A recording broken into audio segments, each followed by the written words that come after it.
ಉದಯ್ ಶೆಟ್ರೆ ನೋಡಿ, ಈಗ ಕಾಂಗ್ರೆಸ್ ತನ್ನ ಪ್ರಣಾಳಿಕೆಯಲ್ಲಿ ಹೇಳಿದೆ, ಕೇಂದ್ರದಲ್ಲಿ ಕಾಂಗ್ರೆಸ್ ಸರ್ಕಾರ ಬಂದರೆ ಭಾಳಷ್ಟು 1 ಲಕ್ಷ ರೂಪಾಯಿ ಕೊಡುವಂಥದ್ದು, ಮಹಿಳೆಯರಿಗೆ ನಿರುದ್ಯೋಗ ಭತ್ಯೆ ಕೊಡುವಂಥದ್ದು, ಆಮೇಲೆ ಈ ಇನ್ಶೂರೆನ್ಸ್ ವ್ಯವಸ್ಥೆ ಕೊಡುವಂಥದ್ದು ಬಗ್ಗೆ ಹೇಳಿದೆ. ಇದು ನಿಜವಾಗಿ ಕೊಡ್ತದ, ಜನರಿಗೆ ಸಿಗತ್ತಾ ಇದು? ನೋಡಿ, ನಿಮಗೆ ಗೊತ್ತಿದ್ದಾಗೆ ಮೊನ್ನೆ ರಾಜ್ಯ ಸರ್ಕಾರ ವಿಧಾನಸಭಾ ಚುನಾವಣೆ ಬರುವಾಗ ಸಹ ಕೊಡ್ತೇವೆ ಅಂತ ಹೇಳಿದ್ದಕ್ಕೆ ಇದೇ ಟೈಪ್ ಮಾತಾಡಿದರು. ಕೆಲವು ಜನ BJP ಅವರೆಲ್ಲ ತೊಗೊಂಡೋಗಿ ಅದನ್ನು ಕಸ ಬುಟ್ಟಿಗೆ ಬಿಸಾಡಿ ಅಂತ ಹೇಳಿದರು. ಸರ್ಕಾರ ಬಂದು ಕೂಡಲೇ ಅದು ಒಂದೇಳು ಹೋಗಿದೆ ಇಲ್ವ ಅಂತ ಎಲ್ಲ ಬಂದು ಓಪನ್ ಮಾಡಿ ಒಂದೇಳು ಸಿಗೋದಿಲ್ಲ ಅಂತ ಹೆದರಿ ಈಗ ಅದನ್ನೆಲ್ಲ ಮಹಿಳೆಯರು ಪಕ್ಷಾತೀತವಾಗಿ ಓಟ್ ಹಾಕದಿದ್ದರೂ ಎಲ್ಲ ನಮ್ಮ ಕಾಂಗ್ರೆಸ್ಗಿಂತ ಮೊದಲು BJP ಅವರು 2,000 ದುಡ್ಡು ತಗೊಂಡ್ರು. ಇವತ್ತು ನಾವು ಬೇರೆ ಬೇರೆ ಫ್ಯಾಕ್ಟ್ರಿಗೆ ಇಂಡಸ್ಟ್ರಿಗೆ ಹೋಗಿ ಕೇಳಿದಾಗ ಎಲ್ಲ ಕೈ ಎತ್ತಾ ಇದ್ದಾರೆ. 2,000 ಬಂದವರು, ಗೃಹಜ್ಯೋತಿ ಬಂದವರು ಕೈ ಎತ್ತಾ ಇದ್ದಾರೆ. ಅದೇ 10 ವರ್ಷ BJP ಅವರು 15 ಲಕ್ಷ ಕೊಡ್ತೇವೆ, ಅದು ಎಷ್ಟು ಜನ ಬಂದಿದ್ದಮ್ಮ ಕೇಳಿದೆ. ಆಗೆಲ್ಲ ನಮಗೆ ಬೈದರು, ಎಲ್ಲಿ ಅಣ್ಣ 15 ಲಕ್ಷಕ್ಕಿಂತ 15 ರೂಪಾಯಿ ಕೊಡಲಿಲ್ಲ ಅಂತ. ಅದರಿಂದ ಜನ ಇವತ್ತು ಸಂತೋಷ ಇದನ್ನು ಸ್ವೀಕರಿಸಿದ್ದಾರೆ.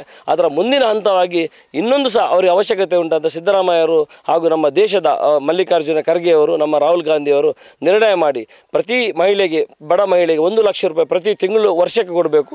ತಿಂಗಳಿಗೆ ಸರಿಸುಮಾರು 8,500 ಪ್ಲಸ್ ರಾಜ್ಯದ 2,000, ಒಟ್ಟು 10,500 ಪ್ರತಿ ತಿಂಗಳಿಗೆ ಸಿಕ್ಕಿದರೆ ಅವರು ಖಂಡಿತ ಆರೋಗ್ಯವಂತರಾಗಿ ಮನೆಯಲ್ಲಿ ಇರ್ಬೋದು. ಯಾವುದೇ ಒಂದು ತೊಂದರೆ ಇದ್ರೂ ಬದುಕಲಿಕ್ಕೆ ತೊಂದರೆ ಇಲ್ಲ. ಆ ಟೈಪಲ್ಲಿ ಪ್ರತಿ ವರ್ಷ 1 ಲಕ್ಷ ಒಂದು ಮಹಿಳೆಗೆ, ಅದರ ಜೊತೆಗೆ 25 ಲಕ್ಷ ರೂಪಾಯಿ ಆರೋಗ್ಯ ವಿಮೆ. ಇವತ್ತೆಲ್ಲರೂ ಕಾಯಿಲೆ ಬಂದಾಗ ಹೆದರುದು, ಯಾವ ಹಾಸ್ಪಿಟ್ಲ್ ಹೋಗೋದು, ಹೇಗೆ ಎಷ್ಟು ಮದ್ದಾಗ್ತದೆ, ಅವರ ಮನೆ ಮಠೆ ಕಳೋ ವ್ಯಾಪಾರ. ಅದಕ್ಕೆ 25 ಲಕ್ಷ ವಿಮೆ ಇರ್ಬೋದು.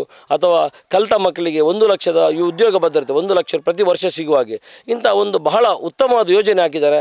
ಇನ್ನೊಂದು ವಿಷಯ ನೆನಪಿಡಿ, ಬಡವರಿಗೆ ಯಾವುದು ಕೊಟ್ಟು ಯಾವ ದೇಶವೂ ದಿವಾಳಿ ಆಗೋದಿಲ್ಲ. ಇನ್ನು ಶ್ರೀಮಂತರ 11 ಲಕ್ಷ ಕೋಟಿ ಮನ್ನಾ ಮಾಡಲಿಕ್ಕೆ ನಿಮ್ಮ ದುಡ್ಡು ಉಂಟು, ಬಡವರಿಗೆ ಕೊಡಲಿಕ್ಕಿಲ್ವಾ? ಬಡವರ ಸಂಪೂರ್ಣ ಸಾಲ ಮನ್ನಾ ಇರ್ಬೋದು. ಈ ಎಲ್ಲ ಯೋಜನೆಯಿಂದ ದೇಶ ಯಾವತ್ತೂ ಬಡ ಆಗೋದಿಲ್ಲ. ಅದರಿಂದ ಬಡ ಅಲ್ಲ, ದೊಡ್ಡದಾಗ್ತದೆ, ಬಿಗ್ ಅಂತ ದೊಡ್ಡ ಲೆವೆಲ್ ಬೀಳಿದೆ. ಯಾಕಂದರೆ ಎಲ್ಲ ಜನರು ಒಳ್ಳೆಯದಾದರೆ ಮಾತ್ರ ದೇಶ ಒಳ್ಳೆಯದಾಗೋದು. ಇವರು ಕೊಟ್ಟ 1 ಲಕ್ಷ ರೂಪಾಯಿ 2,000 ಇರ್ಬೋದು. ಇದು ಯಾವುದೇ ಸೊಸೈಟಿಯಲ್ಲಿ ಬ್ಯಾಂಕಲ್ಲಿ ಡೆಪಾಸಿಟ್ ಇಡುವುದಿಲ್ಲ. ಇವರು 10 ದಿನದೊಳಗೆ ಅದೇ ಪಕ್ಕದ ಹಳ್ಳಿಗೆ, ಅದೇ ಪಕ್ಕದ ಪೇಟೆಗೆ ಹೋಗಿ ಆ ದುಡ್ಡನ್ನು ಇಡೀ ಸಮಾಜಕ್ಕೆ ಪುನಃ ಹಂಚುವ ಕೆಲಸವನ್ನು ಮಾಡ್ತಾರೆ. ಅವ್ರಿಗೆ ಬೇಕಾಗೋದು ತರ್ತಾರೆ. ಅದರಿಂದ ಲಕ್ಷ್ಮಿ ಸಮಾಜದಲ್ಲಿ ತಿರುಗ್ತಾ ಇದ್ದಾಳೆ, ಲಕ್ಷ್ಮಿ ಚಂಚಲೆ. ಅದು ತಿರುಗಿ ಎಲ್ಲರ ಕೈಗೆ ಹೋದರೆ ಮಾತ್ರ ಅದರಲ್ಲಿ ಸಂತೋಷ ಇರೋದು. ಅದರಿಂದ ಖಂಡಿತ ಕೇಂದ್ರ ಸರ್ಕಾರದಲ್ಲಿ ಕಾಂಗ್ರೆಸ್ ಸರ್ಕಾರ ಬರ್ತದೆ. ಇಲ್ಲಿ ಜಯಪ್ರಕಾಶ್ ಗೆಲ್ತಾರೆ. ಗೆದ್ದು ಕೂಡಲೇ ಪ್ರತಿ ಮನೆಗೆ 1 ಲಕ್ಷ ರೂಪಾಯಿ 1 ವರ್ಷಕ್ಕೆ ಹೋಗಬೇಕು.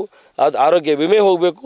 ಅದರೊಂದಿಗೆ ಕಲಿತ ಮಕ್ಕಳಿಗೆ 1 ಲಕ್ಷ ದುಡ್ಡು ಸಿಗಬೇಕು. ನಮ್ಮ ಯೋಜನೆ ಅದನ್ನು ಖಂಡಿತ ನಾವು ಮಾಡಿಯೇ ಶುದ್ಧ. ಕ್ರೈಸ್ಟ್ ಕಿಂಗ್ ವಿದ್ಯಾಸಂಸ್ಥೆ ಕಾರ್ಕಳ ನಿಮ್ಮ ಮಕ್ಕಳ ಭವಿಷ್ಯಕ್ಕಾಗಿ ಒಂದು ಉತ್ತಮ ಆಯ್ಕೆ. ದಾಖಲಾತಿ ಈಗಾಗಲೇ ಪ್ರಾರಂಭಗೊಂಡಿದೆ. ಈ ಕೂಡಲೇ ಸಂಪರ್ಕಿಸಿ.